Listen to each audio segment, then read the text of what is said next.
আসসালামু আলাইকুম। আমি এখন অবস্থান করতেছি ইসলামপুর উপজেলার গোয়ালেরচর ইউনিয়নের মোহাম্মদপুর গ্রাম। এই গ্রামের পাশ দিয়েই সুন্দর একটা নদী বয়ে গেছে।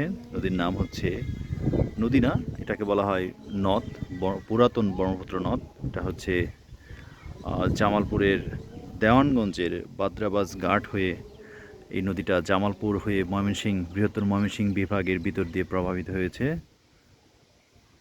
এই দেখতে পাচ্ছেন কত সুন্দর এলাকার প্রাকৃতিক দৃশ্য।